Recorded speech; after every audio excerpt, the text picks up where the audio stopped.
previously the thing was, so every one of these small buildings has a gym, right? But the thing that separates the gym and the seating area for the congregation is just one of those folding walls, those Oh yeah. walls. So that's like, man, I don't know what to do with all that. Hey, man, listen, anyone that's jumping on right now, we want you to know that I'm apologizing. Stephen was ready. He was ready. He was ready. I can't say we weren't ready. My computer refused to give me the sound. And so now here we are. We're sounding. And if you're still around, thank you for hanging around. Thank you. We're normally at 11:30 sharp. We're here ready to go. But we had a little bit of technical stuff. He was watching me via pushing plug-in, and I had to set the system down that it just never messes up. It just is always on time. It's always there. So sometimes I realize I can't take anything for granted. We just had a message last week from preparation, and, and there we are. This is an illustrated message that preparation is everything. And so yes, there's my preparation conversation. So but we're here today. And Stephen, how are you doing before we jump in? Doing great. Yeah, that's awesome. That's awesome. You're living the dream over there. You got your stuff handled. You got your stuff down. Your sound is always clear. Everything's always tied in. You are a preparation guy. I'm normally prepared, but then I realized that there was assumption in today that I'm ready, just ready, push, plug, go. And then all of a sudden something wasn't working. I don't know what I did. I don't know what I did. It was, I mean, I had a lot of Zoom calls yesterday, a lot of different things. But anyway, here we are. And today, I wanted to talk a little bit about, faith. I'm talking about faith. And, faith is interesting because when you read about faith or you understand faith kind of comes across as just a belief. I believe a lot of the translations say persuasion. I'm persuaded. But as I was thinking about meditating on this idea of faith, there's several scriptures that jumped up. One was that they could not enter in because they didn't mingle their desire for the promise with faith. Mm-hmm. They couldn't enter into the rest. That's in Hebrews 4. They could not enter in. But they needed to mingle their faith with the promise. We needed to have that. So there's this other aspect that I read. I'm gonna see if I can read this one, just a portion of it. It's the woman who comes to Jesus and she's like, Jesus, son of David, have mercy on me. My daughter has a demon. You got to get her set free. And it's really interesting. Her daughter's severely being tormented by a demon. And the first thing it says that, but Jesus answered her not a word. She's crying out, son of David, son of David. Jesus didn't answer. I'm thinking, man, my goodness, this is the headlines. Can you imagine what the YouTubers would do with that right there? Yep. Jesus ignores a woman that comes yelling, have mercy, my daughter has a demon. And he's just that YouTubers would have went crazy with that. But there is but she's in, so she's saying, yelling. His disciples go, man, send her away, Jesus, send her away. I mean, this does not do good with the posture of the it's not a good look. It's not a good look. The disciples say, get rid of her. It's like, can you imagine? And then Jesus is like, I'm not paying attention to her. And sometimes Jesus just like, sometimes the whole story is just like wild to me. Do you ever get that when you read the Bible? You're just like, this is wild. You're like, what? Yeah. So Jesus is like ignoring her. And then she says, they said, send her away. And so he says to her, I was not sent except to the lost sheep of the house of Israel. And so she comes to him and she worships and she says, help me, Lord, help me. Now this is really getting desperate.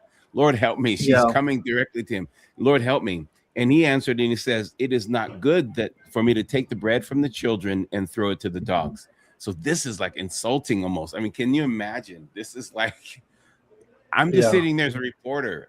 I'm just a reporter just going, oh, this is a juicy story here. This is about to be good. And then she answered in verse 27. This is in Matthew 15, verse 27.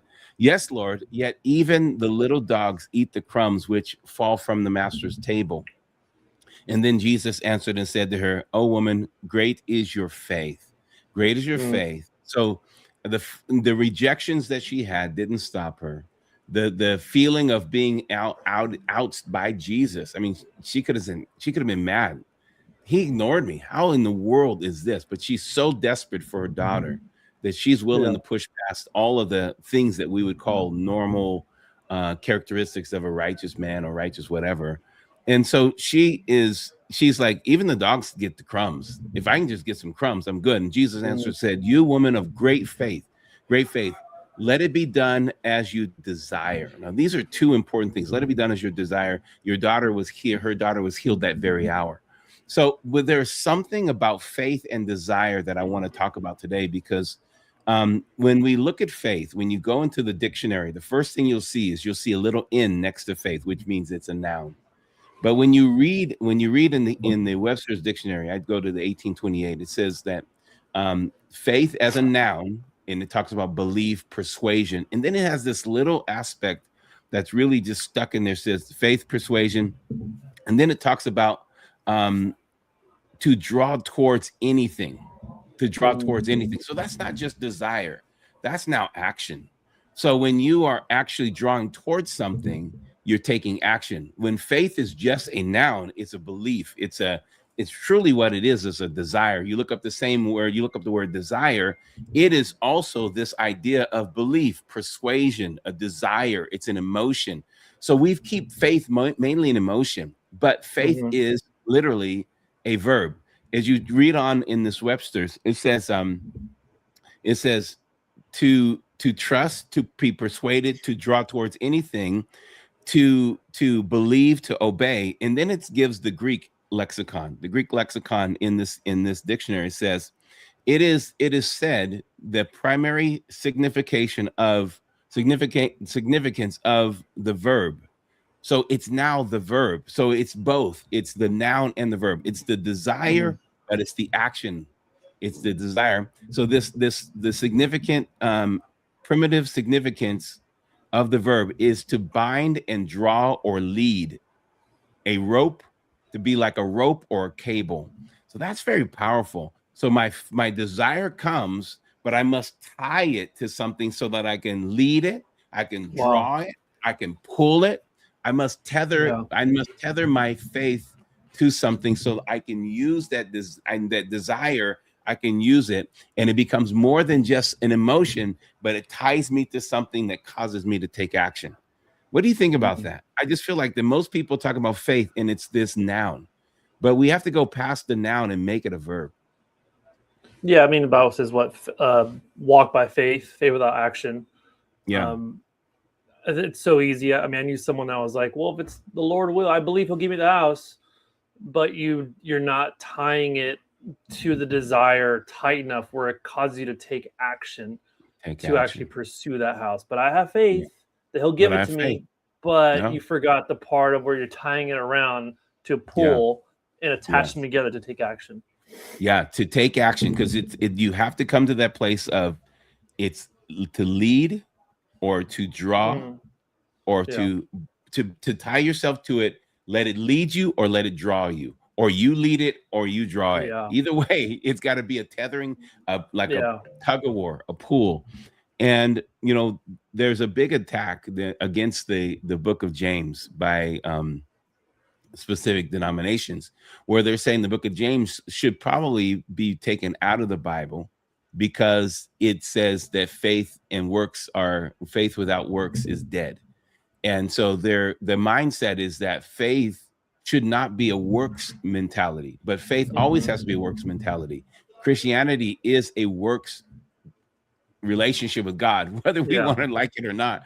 Jesus had to do a work. He died on the cross for us so that we would actually now have to do a work, which is to accept him. And then we have to go into all the world, making disciples, transforming the world, changing the world, giving it back to him. So there's a lot of work that has to be done. But there's an idea that because they were tying James the idea that faith without works is dead. So if you can't just have faith without works, you have to actually go to work. You have to go to work. And a lot of people want something, but they don't want to work for it. They don't want to work for it. Have you seen that in any of the dealings with? I mean, you have more employees now probably than you've had in the past, right? You've got more employees. Yeah. The work ethic, just the idea of the work ethic, that there's a lot of people that are desiring things, but they aren't willing to actually put in the work that's necessary. And maybe they don't know, they don't uh, they don't know that what kind of work is necessary. Yeah, I think I see it a lot. I mean, people see it as a job. Some people see it as a necessity. People see it as a Yeah. potential career. You know, because you and I would talked about. We just gave our guy Carlos a piece of the profit. So the whole time he was working before he became a managing partner, working towards the fact of receiving profit. So he would work. So he had faith he would get it, and he attached it to that, and he would work towards it. You know, work ethic Yes. is huge if you have an outcome to push yourself. Another example, we have one guy out sick right now. He said he's going through some pain. We have another guy here who's fighting gout in his hands, and he's just powering through it because he knows that he needs to get it done. And he also saw what happened to Carlos, him getting a piece of the profit, and he's working towards that. So it's two different people. One that is, I feel a little bit of resistance. I'm going to go and relax because I'm feeling some pain. The other one is I'm feeling resistance, but I'm going to power through it because I have a goal, because I have faith Yeah. that one day if I keep on this, I too can get a percentage or a piece of the profit when Yeah. they expand. Yeah. Well, and that's the thing. That's that desire. That's the noun aspect. That's the belief. Yeah. So Jesus said this, according to your desire, like you have what you want by faith, your action of coming, pushing past the obstacles, overcoming the circumstances, not Yeah. allowing the first no to reject you, not allowing the weird looks of my disciples to reject you, not allowing me that seems like seemingly like I didn't hear you, ignoring you. None of that stopped you. You cried out. You kept crying out. Yeah. Then when they said, no, listen, there's nothing, you said, even when I said, no, I can't do that. It doesn't seem good that I give the food for the kids to the dogs. It's like, you didn't get offended to the fact that I said, dog. It's like, you didn't get, I called you a dog, but you didn't get offended by it. You knew that I had the goods. You knew what I wanted. But you knew what you wanted most of all. You knew the desire. And I think when people give themselves to desire, they give themselves to desire. One of the things that, I was talking a couple of weeks ago about Think and Grow Rich, that Napoleon Hill, people were talking about, name it and claim it. But it's really a principle of the kingdom, but it's a principle of success that, Napoleon Hill, Andrew Carnegie, all of these that were fathers of establishing success thought principles. They talk about the fact that it's not name it and claim it, but it's literally declaring, decreeing, and having affirmation, creating that desire and then agreeing with that desire. Now, when you have a desire, if you don't agree with the desire, you'll never have the faith to go towards it. This woman agreed with the desire she had. She was never going to let her daughter suffer this way. It was, like you said, such an urgency to it that she was not willing to allow her daughter to just be in this crippling situation.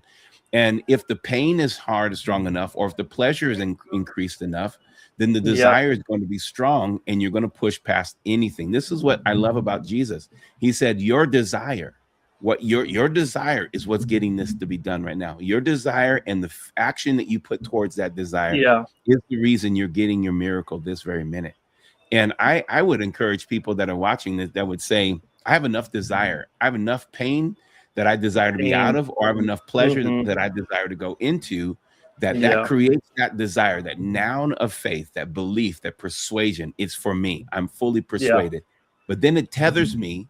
I tie myself to that desire, and I let that desire, like a wild Mustang, smack its tail and let it drive me into this, drag me into this next season. I'm tying myself to it. And I'm going to take the faith that's necessary to go in the next season. You just finished a pretty major project. I'm working on some projects, and there's some projects that I've been working on. I've been working on different aspects of Destiny Channel for over 15 years. I mean, from the independent filmmaking, from all of the platform building, now to studio building, now to being distribution, and you just have to see that. People are, why do you do this? I see something, and if I don't chase that, then I'm not going to actually see it. But I see something, and I want to know what it's like to live in it. You ever have that? You Wow. know, and so you started talking about this idea last week that just dropped in you, and you're like, Yeah. I'm going to chase it. Well, it doesn't Yeah. mean you're out there actually signing contracts, but you're just talking the conversation. You have to Yeah. just go, hey, this is what I see. And then someone goes, hey, I have this. And then someone says, I Mm-hmm. have this. And the next, you know, Yep. the desire is there, but the faith starts to make the connections. And as the faith makes the connections, you're going to be moved into your next season. Yep. Yep. Yeah, So you said it. It's almost like the pain. I think the pain is very important. Like, oh, I yeah, desire this.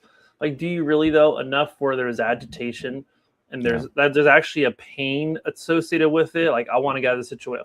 I want this bigger house. That's great, but I want this bigger house because it pains me to be where I'm at now because I can't do what I feel like I should be doing with a larger space or serve or yeah, host people in a larger space. yeah. We're motivated by pain and agitation. When you feel enough pain and agitation with the desire, that's when we're actually going to be running in the faith, and those two to go together to pursue what we're supposed to pursue. Yeah, I mean, I've seen families literally that, you know, they're raising 5 kids in a one Yeah. bedroom apartment. And it's just like, there's nobody. This is, I mean, you guys are becoming a good unit. And I love it. You guys are learning to work with each other. And I love this. You're learning to develop, you know, patience with each other. And you probably have, you know, the bathroom, one Yeah. bedroom, one bath. Yeah. You guys have learned that with 5 kids, you know, couple, 7 people, you've learned to kind of work through some things. And that's great character building.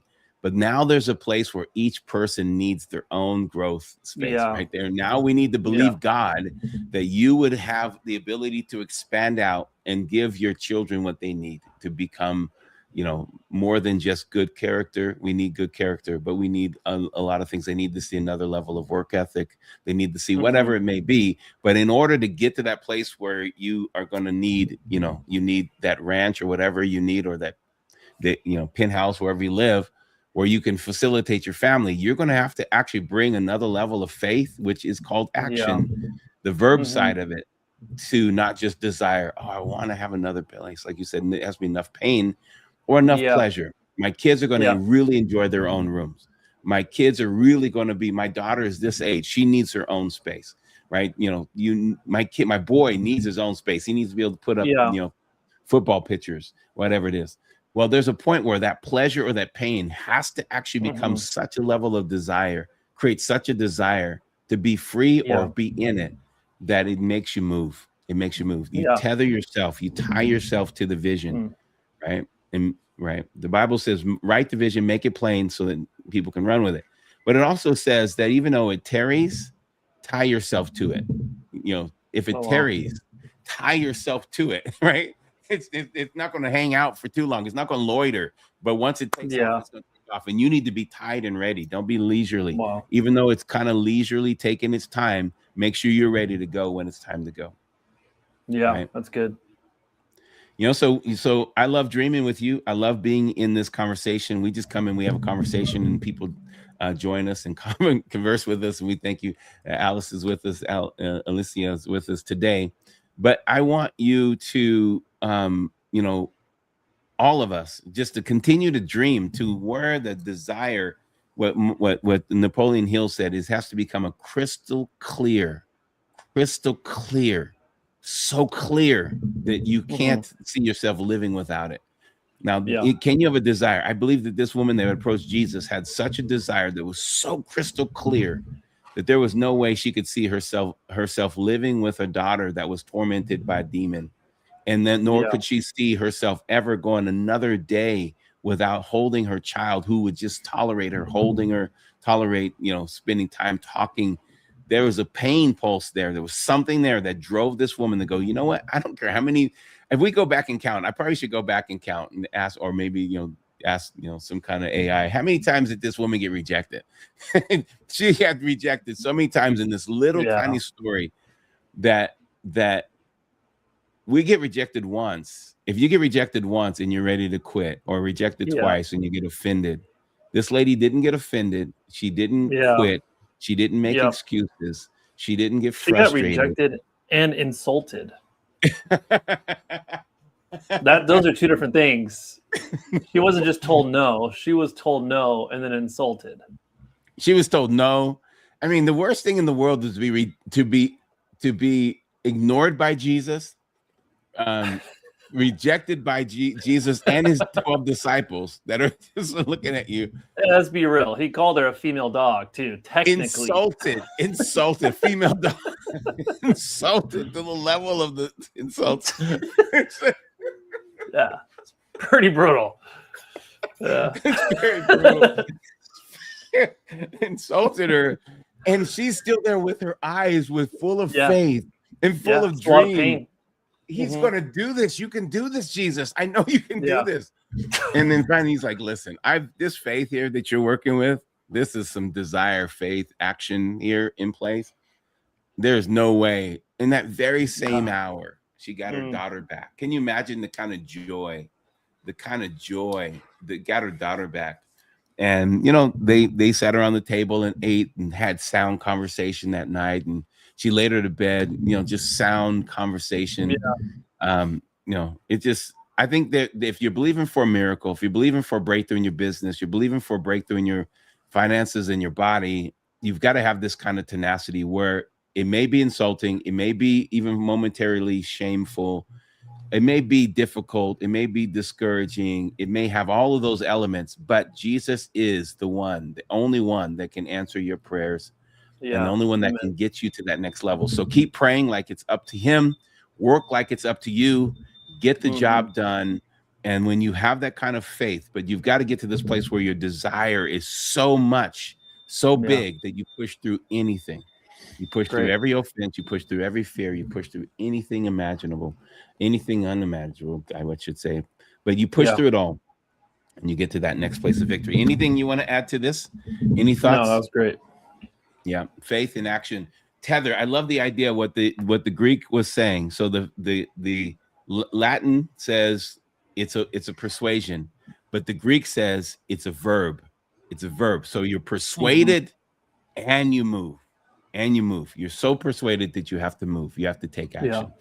All right, Stephen. Thank you for your patience, man. I know you have to get back in there and run the organization you have. Thanks for your patience with the sound problem, the sound issues. And happy to be here. Prepared. I'm gonna go listen to last week's. Make sure I get the preparation right, and then I'll be ready and better prepared next week. All right. I appreciate you, bud. Likewise. We'll see you. Thanks, everybody.